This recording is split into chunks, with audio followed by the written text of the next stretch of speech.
कारवा साहब, स्वागत है आपका। बहुत बहुत धन्यवाद सर जी बिजनेस के लिए समय देने के लिए। लंबे समय बाद आपसे मुलाकात हो रही है। पहले तो आपको, आपकी पूरी टीम को नए साल की बहुत बहुत शुभकामनाएं सर।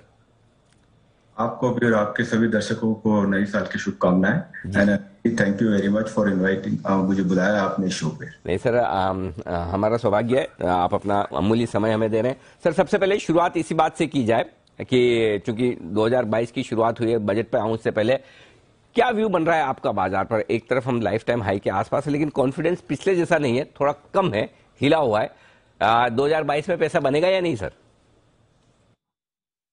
देखिए, ऐसा है कि 2020 2021 दोनों में ही अच्छे इन्वेस्टर्स को पैसा बना है। तो उसी उसी हिसाब से 2022 में भी वही रेट पे पैसा बनेगा, जरूर ऐसी उम्मीद नहीं रखनी चाहिए। बट ओवरऑल मार्केट अच्छा ही रहेगा। Investors should be very careful that थोड़ा वोलेटिलिटी बहुत ज्यादा रहेगा मार्केट में, उतार चढ़ाव बहुत ज्यादा रहेंगे, बिकॉज तीन कारण है इसके लिए। एक तो आपके इन्फ्लेशन बहुत स्ट्रांग है locally and globally, interest rate बढ़ने की संभावनाएं हैं। तो थोड़े मैक्रो ग्लोबल हेडविंड्स जो है उसकी वजह से मार्केट्स में उतार चढ़ाव बहुत रहेगा। लेकिन इन्वेस्टर्स अगर अपने पोर्टफोलियो को बराबर समझ के रखें और थोड़ा लॉन्ग टर्म सोचें तो जरूर रिटर्न्स विल बी देयर। थोड़ा ऐसा हो सकता है कि शुरुआत में रिटर्न्स कम बने और साल के अंत में ज्यादा रिटर्न बने, बट ओवरऑल पॉजिटिव रहेगा। ओके, ओवरऑल पॉजिटिव रहेगा, लेकिन 2 साल में जितने पैसे बने उतने बनाना थोड़ा सा मुश्किल होगा। आगे उस पर बात करें सर, उससे पहले चूंकि बजट सामने है और हर साल उम्मीद तो रहती है कि बजट में कुछ न कुछ ऐसा हो जिससे कि बाजार का मूड और बेहतर हो जाए। इस बार वैसे भी हम लाइफ हाई के आसपास हैं। बताएं सर, क्या खास बातें बाजार चाहता है इस बजट से? देखिए, बजट में लोगों को बाजार को एक्सपेक्टेशंस, ऑनेस्टली स्पीकिंग कोई भी जरूरत नहीं है कोई भी चीज की, बिकॉज बाजार तो वैसे भी बहुत बढ़िया चल रहा है। कोई फेरफार नहीं करे टैक्स रेट में, long term capital gains tax, wealth tax, ये सब में कुछ नई नया कोई डेवलपमेंट नहीं हो तो वही बेटर है। स्टेटस को रखें तो वो बेटर है। बट फिर भी एक चीज नक्की है दैट कोविड के कारण काफी इम्पैक्ट हुआ है। So I am sure budget के अंदर जो भी प्रोविजन रहेंगे will be more to support the informal economy of the country. Corporate India has done का उनका परफॉर्मेंस अच्छा रहा, उनको कोई सपोर्ट की जरूरत वैसे नहीं है। वैसे हर हर कॉर्पोरेट को कोई ना कोई मांगने की जरूरत वैसे रहती है। बट जो इनफॉर्मल सेक्टर है, जो मध्यम या स्मॉल एंटरप्राइजेस है, उनको काफी इम्पैक्ट हुआ है, उनको सपोर्ट रहेगा। That is the expectations that budget में ज्यादा प्रोविजंस उस तरफ रहेंगे। इसकी वजह से कंजम्पशन जो स्लो डाउन हुआ है उसमें भी पिकअप आना चाहिए।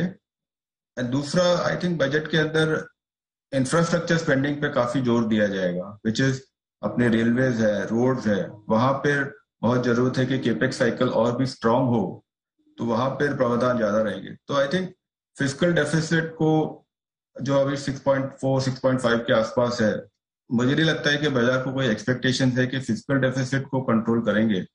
बट उससे ज्यादा I think we have seen direct taxes, indirect taxes वगैरह काफी बॉयंसी है, उसको यूज करते हुए आई थिंक इकोनॉमी को आगे बढ़ावे, उस पर ज्यादा ध्यान दे, ऐसी बाजार की एक्सपेक्टेशन है। ओके, ये है आपके लिए सबसे बड़ी बात। सर, आपने बढ़िया कही है कि मतलब जनरली है ना, हम ये सोचते हैं कि मिल रहा है तो मांग लो, क्या दिक्कत है, देने वाला तैयार है। आपने बहुत मतलब सदैव तरीके से कहा भाई सब कुछ ठीक चल रहा है, कुछ जरूरत नहीं है, खाली झटके न लगाएं, वो ज्यादा ठीक रहेगा। ये बात सही भी है। अच्छा सर, थोड़ा झटका लगा है नवंबर दिसंबर के महीने में जब एफआईज ने बेचा और 1.5 साल बाद मतलब ढंग का करेक्शन पहली बार बाजार में दिखा। तो अब जो नए इन्वेस्टर्स पिछले 1.5 साल में खास तौर से आए वो थोड़े डरे हुए भी हैं कि क्या करें क्या नहीं करें, तो वापस लाइफ टाइम हाई के आसपास आ गए, निकल जाएं, बने रहें और पैसा लगाएं, क्या राय होगी सर उनके लिए? मुझे लगता है कि जो इंडियन इकोनॉमी की जो सिचुएशन है और जो टेलविंड्स है, अगले अगले 5-7 साल 10 साल ऐसा लग रहा है कि इंडिया के लिए बहुत ही बढ़िया रहेंगे। लोकल इकोनॉमी, ग्लोबल, सभी तरफ से इंडिया के कॉर्पोरेट इंडिया की जो बैलेंस शीट्स वगैरह है, एंड जिस हिसाब से सरकार ने में ये पीएलआई स्कीम्स वगैरह और जो चाइना प्लस वन का जो अपॉर्चुनिटी है, ये सब देखते हुए इंडियन इकोनॉमी के सभी कंपनियों के लिए अगले 5-10 साल बहुत ही बढ़िया रहेंगे। तो ये लोग शॉर्ट टर्म वॉलेटिलिटी को नजरअंदाज करते हुए इन्वेस्टर्स को थोड़ा लॉन्ग टर्म अपने पोर्टफोलियो पे नजर रखना चाहिए। एंड ये जो आपने कहा कि अभी बेचना चाहिए कि नहीं, आई थिंक ये इन्वेस्टर्स काफी गलती कर देते हैं कि नफा है तो बुक कर लो, उस तरीके से बेचा नहीं जाता है।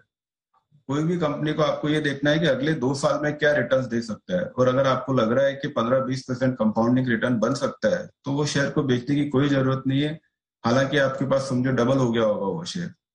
तो ये वोलेटिलिटी को आप make your friend, volatility can be your friend. अगर आप सही समय पे, जब सब लोग बेच रहे हैं तब आप खरीदिए, सोच समझ के खरीदिए, क्या लॉन्ग टर्म क्या हिसाब से। तो मैं नहीं बोलूंगा कि आप एग्रेसिवली प्रॉफिट बुकिंग करो, इंडिविजुअल स्टॉक्स को नजर देखिए, जहां पे भी लग रहा है कि बहुत ज्यादा महंगा हो गया है, 3 साल आगे के अर्निंग्स को डिस्काउंट कर रहा है, उनको जरूर आपको बुक करना चाहिए। अदरवाइज आपको फुल्ली इन्वेस्टेड या नया पैसा भी अगर आपके पोर्टफोलियो एलोकेशन के हिसाब से अगर इक्विटी में डालना है तो जरूर डालिए। ठीक बात है। तो हड़बड़ी में जल्दी से पोर्टफोलियो खाली कर कर निकल ना जाए कि टॉप बन गया और वापस पैसा नहीं बनेगा, क्वालिटी स्टॉक्स में बने रहे। सर ऐसे में अब जिन लोगों को निवेश करना है और ये जो बाजार में करेक्शन आ रहा है, कौन सी थीम्स आपको लगती है कि जो अच्छा रिटर्न दे सकती है फ्यूचर में?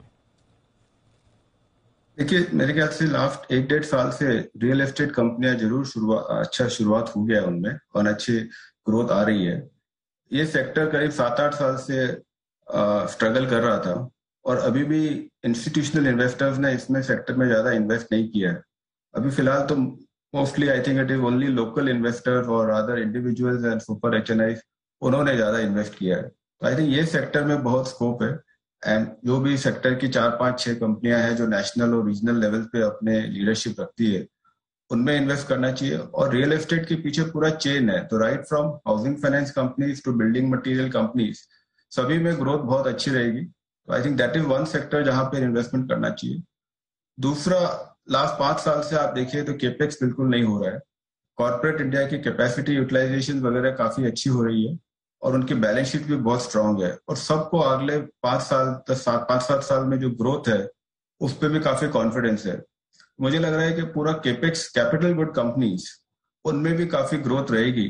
एंड उन कंपनियों में इन्वेस्ट करेंगे इन्वेस्टर्स तो from a medium term perspective उनको रिटर्न अच्छा छूटेगा। तो that is one more sector. And infrastructure spending भी काफी अच्छी हो रही है, तो EPC companies, road building companies, BOT companies, वो सबकी वैल्यूएशन भी रीजनेबल है और काम भी बहुत है उनके पास।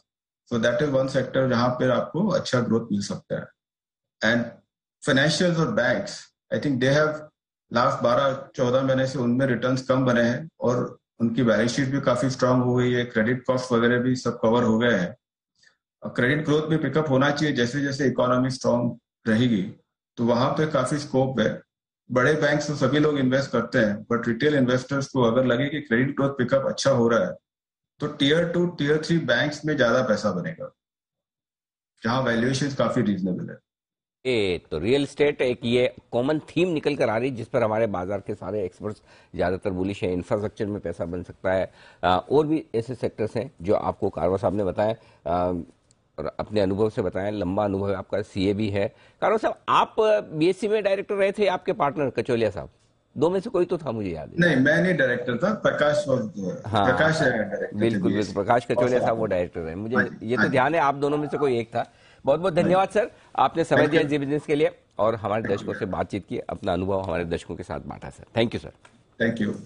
बहुत बहुत धन्यवाद। और ये थे कृष्ण कुमार कारवा साहब, एमके ग्लोबल के एमडी, बताते हुए बाजार अपनी राय। बाजार एकदम ठंडे हैं, शांत है, 18,000 के आसपास वक्त बिताता हुआ निफ्टी। छोटे से ब्रेक का वक्त है, और ब्रेक के उस पार हमारे साथ